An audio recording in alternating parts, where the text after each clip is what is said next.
When I first started photography, I put way too much emphasis on my camera settings, and while watching YouTube at one point in time, I remember hearing that you have to shoot in manual mode to be a good photographer. So that's what I did, and I struggled. I then learned from experience that your most important setting in terms of exposure is your aperture, as aperture impacts visual interest and you have to be very intentional in what aperture you use. Do you want everything in focus with a greater depth of field, or do you want to stop down and isolate your subject with a shallow depth of field? Now, these new cameras are amazing, but for photography, they're very overcomplicated due to the hybrid nature of photo and video. And my photography settings are relatively basic. I rely on the camera to pick my ISO and shutter speed.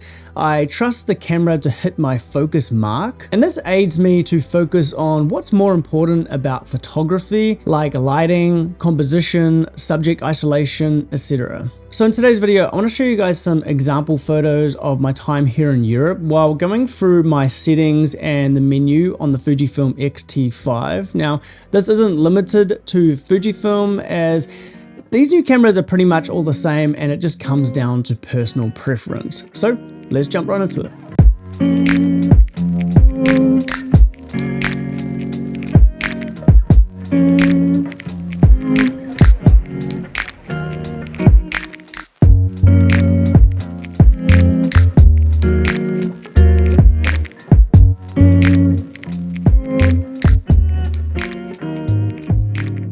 So the first setting that I always change when I pick up a new camera is that I always switch it to RAW.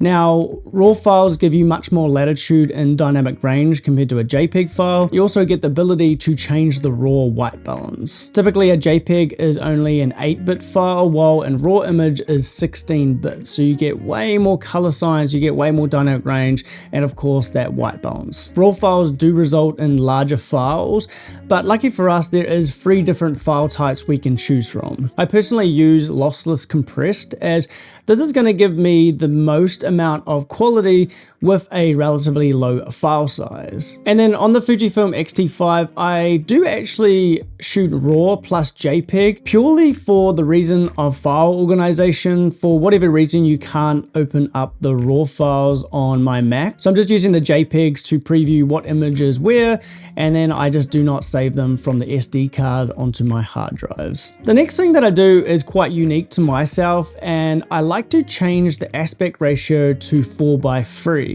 Now, there's a couple of reasons why I do this. One of them is because I just like the format of 4:3. I think it's a very nostalgic aspect ratio, and you'll see that all of my images that I show here on YouTube and also on my Instagram are cropped to 4:3 rather than the traditional sensor size of 3:2. I just like the more squarer format compared to 3:2, which just seems too tall for me in portrait orientation or too long in landscape orientation. 4:3 is a popular aspect ratio used by the GFX system, medium format cameras, and old motion picture film, and this doesn't actually crop the RAW file. You still get the top and bottom, or you can crop it into a 3:2 if you want, which is great for myself, as sometimes I just wish that I framed down a little bit more or framed up, or vice versa for landscape.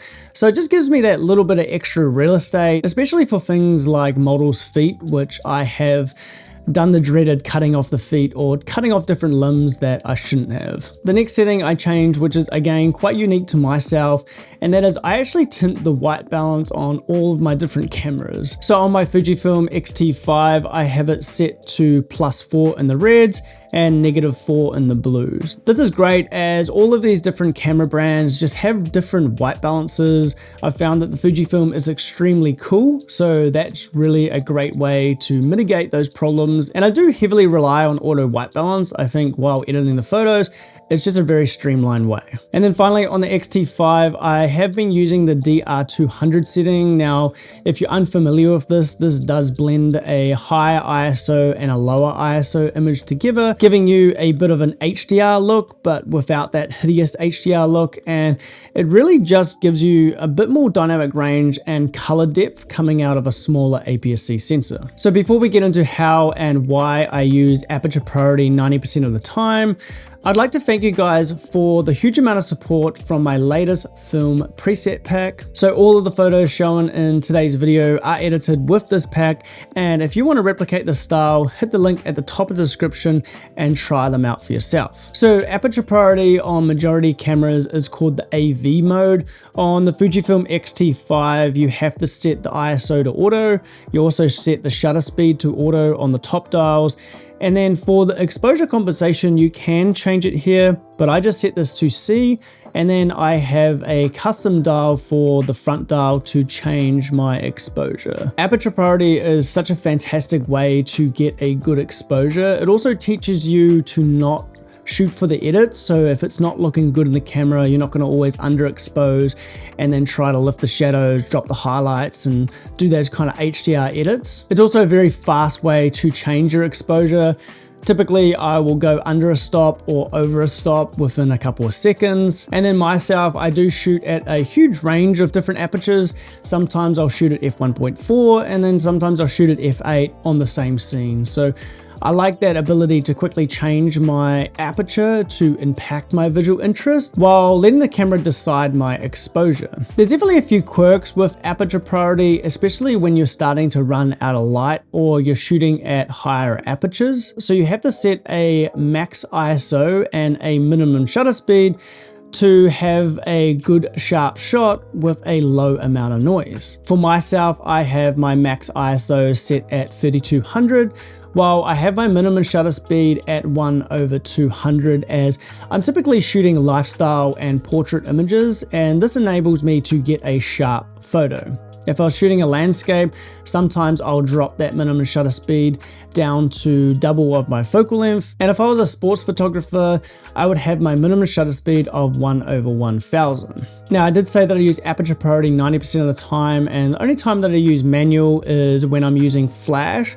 or in extreme low light situations when my shutter speed is 1/150 and my ISO is right up to 3200.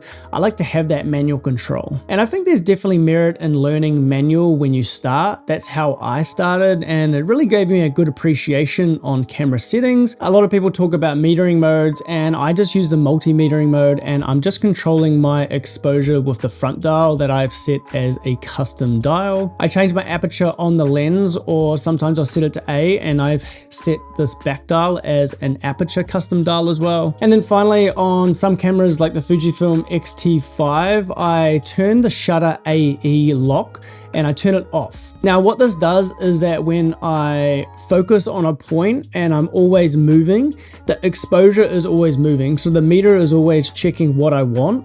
And this is great, as sometimes you'll focus on something and then you'll move down and all of a sudden your highlights have gone and you've got more shadows, and that's going to give you the better exposure. A lot of cameras, this is default off, but for the Fujifilm X-T5 it's default on for whatever reason.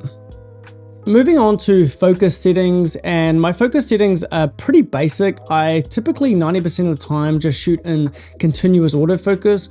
On my Sony a7 IV, that's pretty much all I'll use, and I'll only use the wide and the 3D tracking. On the X-T5, the autofocus isn't really amazing, so continuous autofocus doesn't really work 100% of the time. So typically when I'm shooting lifestyle images or street photography and I'm shooting at high apertures, I use the spot autofocus. And the main difference between the two is that continuous autofocus will always track and keep your subject in focus while your camera moves or the subject moves. So as soon as you hit that shutter, they're always going to be in focus.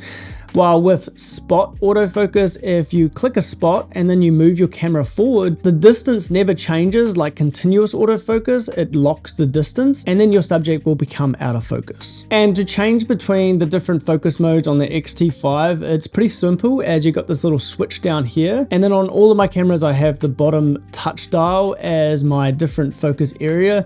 And like I said before, I'm only using the 3D tracking or the wide in continuous autofocus. And then when I'm using the spot on the XT5, I'm just using the smallest box available. And then a pro tip for especially portrait photographers like myself is having a custom button to turn off the eye tracking. Now, this is really important for myself when I'm shooting a wedding and I want to focus on the background or I want to focus on a ring.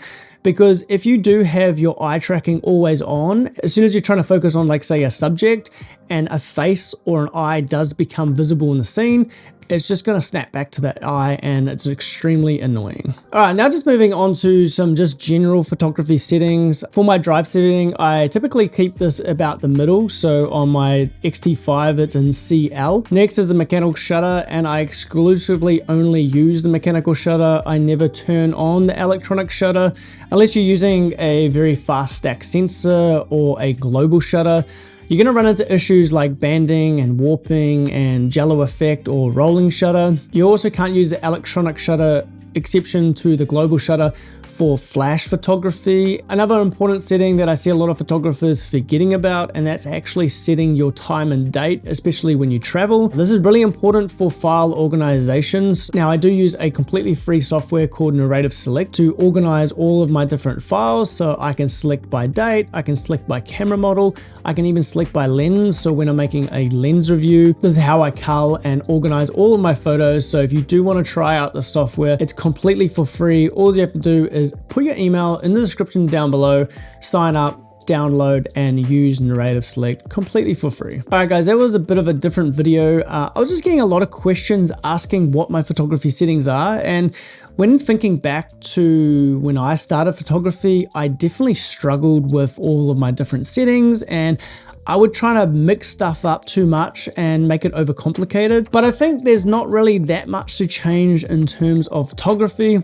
We just really rely on the camera to do the work, go out and shoot and have fun. So yeah, I'll see you later, and I'm gonna go enjoy my day.